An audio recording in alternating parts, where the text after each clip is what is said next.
हर हर महादेव दोस्तों। आज की कथा में हम लोग पढ़ेंगे भगवान शिव और कुबेर की मित्रता का वर्णन और भगवान शिव कैलाश पर्वत पर कब गए।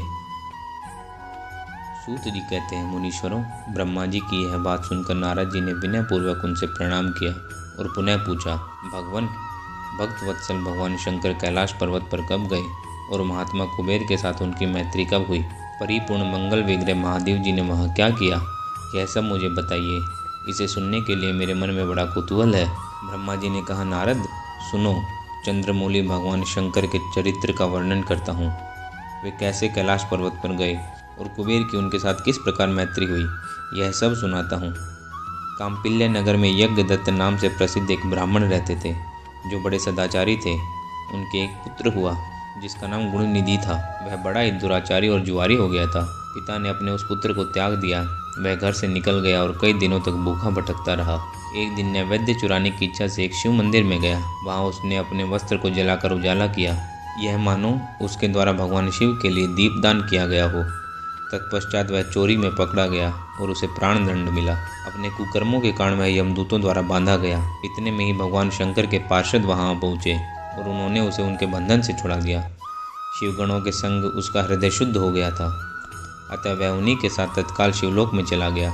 वहाँ सारे दिव्य भोगों का उपभोग करके तथा उमा महेश्वर का सेवन करके कालांतर में वह कलिंग राज अरिंदम का पुत्र हुआ। वहाँ उसका नाम था दम। वह निरंतर भगवान शिव की सेवा में लगा रहता। बालक होने पर भी वह दूसरे बालकों के साथ शिव का भजन किया करता था। वह क्रमशः युवावस्था को प्राप्त हुआ और पिता के परलोक गमन के तत्पश्चात राज सिंहासन पर बैठा। राजा दम बड़ी प्रसन्नता के साथ सब और शिव धर्मों का प्रचार करने लगे। भूपाल दम का दमन करना दूसरों के लिए सर्वथा कठिन था। ब्राह्मण समस्त शिवालयों में दीपदान करने के अतिरिक्त वे दूसरे किसी धर्म को नहीं जानते थे। उन्होंने अपने राज्य में रहने वाले समस्त ग्रामाध्यक्षों को बुलाकर यह आज्ञा दी कि शिव मंदिरों में दीपदान करना सबके लिए अनिवार्य होगा। जिस जिस ग्रामाध्यक्ष के गांव के पास जितने शिवालय हों, वहाँ वहाँ बिना किसी विचार के सदा दीप जलना चाहिए। आजीवन इसी धर्म का पालन करने के कारण राजा दम ने बहुत बड़ी धर्म संपत्ति का संचय कर लिया। फिर वे काल धर्म के अधीन हो गए। दीपदान की वासना से युक्त होने के कारण उन्होंने शिवालयों में बहुत से दीप जलवाए और उसके फल स्वरूप जन्मांतर में वे रत्न में दीपों की प्रभा के आश्रय हो अलकापुरी के स्वामी हुए। इस प्रकार भगवान शिव के लिए किया हुआ थोड़ा सा भी पूजन या आराधन समय अनुसार महान फल देता है। ऐसा जानकर उत्तम सुख की इच्छा रखने वाले लोगों को शिव का भजन अवश्य करना चाहिए। वह दीक्षित का पुत्र, जो सदा सब प्रकार के धर्मों से रचा पचा रहता था, देव योग से शिवालय में धन चुराने के लिए गया और उसने स्वार्थवश अपने कपड़ों को दीपक की बत्ती बनाकर उसके प्रकाश से शिवलिंग के ऊपर अंधेरा दूर कर दिया। इस सत्कर्म के फलस्वरूप वह कलिंग देश का राजा हुआ और धर्म उसका अनुराग हो गया। फिर दीप की वासना का उदय होने से शिवालयों में दीप जलवाकर उसने दिक्पाल का पद पा लिया। मुनीश्वर, देखो तो सही, कहाँ उसका वह कर्म और कहाँ यह दिक्पाल की पदवी जिसका यह मानव धर्म प्राणी इस समय उपभोग कर रहा है। तात यह तो उसके ऊपर शिव के संतुष्ट होने की बात बताई गई है। अब एकचित होकर यह बात सुनो कि किस प्रकार सदा के लिए उसकी भगवान शिव के साथ मित्रता हो गई। मैं इस प्रसंग का तुमसे वर्णन करता हूँ। मुझे ब्रह्मा के मानस पुत्र पुलत्स्य विशर्वा का जन्म हुआ और विशर्वा के पुत्र कुबेर हुए। उन्होंने पूर्व काल में अत्यंत उग्र तपस्या करके त्रिनेत्रधारी महादेव की आराधना करके विश्वकर्मा की बनाई हुई उस अलकापुरी का उपभोग किया। जब वह कल्प व्यतीत हो गया और मेघवाहन कल्प आरंभ हुआ, उस समय वह यज्ञदत्त का पुत्र, जो प्रकाश दान करने वाला था, कुबेर के रूप में अत्यंत दुस्सह तपस्या करने लगा। दीपदान मात्र से मिलने वाली शिव भक्ति के प्रभाव को जानकर वह शिव की चित्त प्रकाशिका काशिकपुरी में गया और अपने चित्त रूपी रत्नमय प्रदीपों से 11 रुद्रों को उद्बोधित करके अनन्य भक्ति एवं स्नेह से संपन्न हो वह तन्मयता पूर्वक शिव के ध्यान में मग्न हो निश्चल भाव से बैठ गया तथा सद्भाव रूपी पुष्पों से जिसकी पूजा की गई है, ऐसे शिवलिंग की प्रतिष्ठा करके वह तब तक तपस्या में लगा रहा जब तक उसके शरीर में केवल अस्थि और चर्म मात्र ही अवशिष्ट नहीं रह गया। इस प्रकार उसने 10,000 वर्षों तक तपस्या की। तदनंतर विशालाक्षी पार्वती देवी के साथ भगवान विश्वनाथ कुबेर के पास आए। भगवान शिव ने उनसे कहा, अलकापते, मैं वर देने के लिए उद्यत हूँ, तुम अपना मनोरथ बताओ। यह वाणी सुनकर तपस्या के धनी कुबेर ने जो ही आंखें खोलकर देखा, त्यों ही उमा वल्लभ भगवान श्रीकंठ सामने खड़े दिखाई दिए। वे उदय काल के सहस्त्र सूर्यों से भी अधिक तेजस्वी थे और उनके मस्तक पर चंद्रमा अपनी चांदनी बिखेर रहे थे। भगवान शंकर के तेज से उनकी आंखें चौंधिया गई। वे नेत्र बंद करके मनोरथ से भी परे विराजमान देव देवेश्वर शिव से बोले, नाथ, मेरे नेत्रों को वह दृष्टि दीजिए जिससे आपका चरणारविंदों का दर्शन हो सके। स्वामिन, आपका प्रत्यक्ष दर्शन हो, यह मेरे लिए सबसे बड़ा वर है। कुबेर की यह बात सुनकर देवादिदेव उमापति ने अपनी हथेली से उनका स्पर्श किया और उन्हें देखने की शक्ति प्रदान की। दृष्टि शक्ति मिल जाने पर यज्ञदत्त के उस पुत्र ने आंखें फाड़ फाड़ कर पहले उमा की ओर से देखना आरंभ किया। वह मन ही मन सोचने लगा, भगवान शंकर के समीप यह सर्वांग सुंदरी कौन है? इसने कौन सा ऐसा तप किया है जो मेरी भी तपस्या से बढ़ गया है? यह रूप, यह प्रेम, यह सौभाग्य और यह असीम शोभा सभी अद्भुत है। वह ब्राह्मण कुमार बार बार यही कहने लगा। जब बार बार यही कहता हुआ वह क्रूर दृष्टि से उनकी ओर देखने लगा, तब वामा के अवलोकन से उनकी बाएं आंख फूट गई। तदनंतर देवी पार्वती ने महादेव जी से कहा, प्रभु, यह दुष्ट तपस्वी बार बार मेरी ओर देखकर क्या बक रहा है? आप मेरी तपस्या के तेज को प्रकट कीजिए।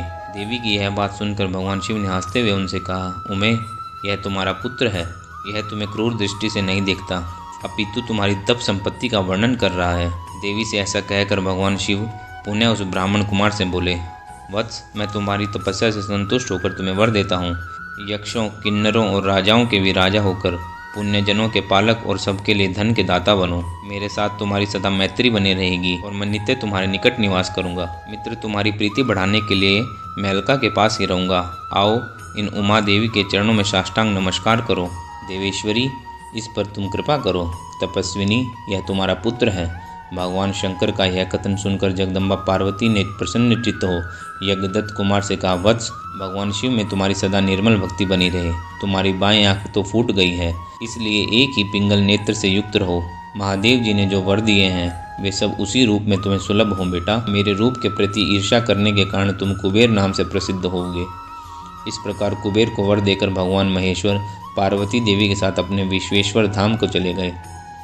इस तरह कुबेर ने भगवान शंकर की मैत्री प्राप्त की और अलकापुरी के पास जो कैलाश पर्वत है वह भगवान शंकर का निवास हो गया। ब्रह्मा जी कहते, नारद मुने, कुबेर के तपोबल से भगवान शिव का जिस प्रकार पर्वत श्रेष्ठ कैलाश पर शुभागमन हुआ वह प्रसंग सुनो। कुबेर को वर देने वाले विश्वेश्वर शिव जब उन्हें निधिपति होने का वर देकर अपने उत्तम स्थान को चले गए, तब उन्होंने मन ही मन इस प्रकार विचार किया, ब्रह्मा जी के ललाट से जिनका प्रादुर्भाव हुआ तथा जो प्रलयकाल का कार्य संभालते हैं वे रुद्र मेरे पूर्ण स्वरूप हैं।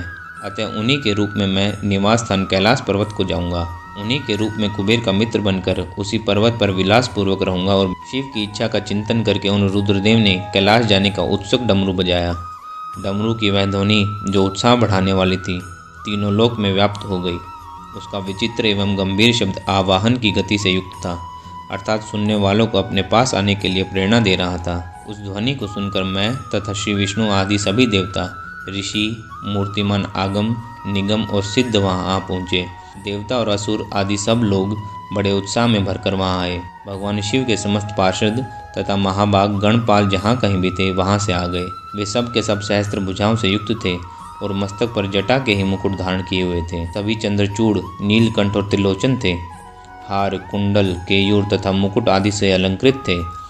वे मेरे श्री विष्णु तथा इंद्र के समान तेजस्वी जान पड़ते थे। उस समय भगवान शिव ने विश्वकर्मा को उस पर्वत पर निवास स्थान बनाने की आज्ञा दी। अनेक भक्तों के साथ अपने और दूसरों के रहने के लिए यथा योग्य आवास तैयार करने का आदेश दिया। मुने, तब विश्वकर्मा ने भगवान शिव की आज्ञा के अनुसार उस पर्वत पर जाकर शीघ्र ही नाना प्रकार के ग्रहों की रचना की।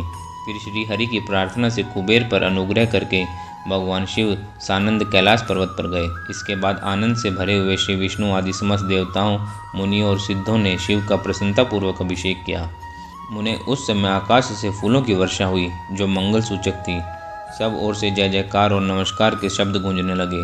मुने, तदनंतर श्री विष्णु के साथ मैं तथा अन्य सब देवता और मुनि मनोवांछित वस्तु पाकर आनंदित हो भगवान शिव की आज्ञा से अपने अपने धाम को चले गए।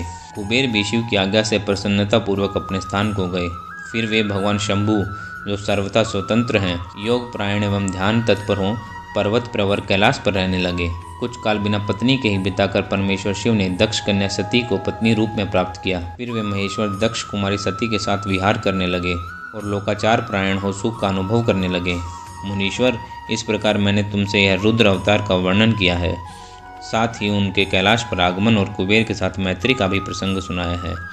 कैलाश के अंतर्गत होने वाली उनकी ज्ञान वृद्धि लीला का भी वर्णन किया, जो इहलोक और परलोक में सदा संपूर्ण मनोवांछित फलों को देने वाली है। हर हर महादेव। दोस्तों, आज का अध्याय यहीं खत्म होता है।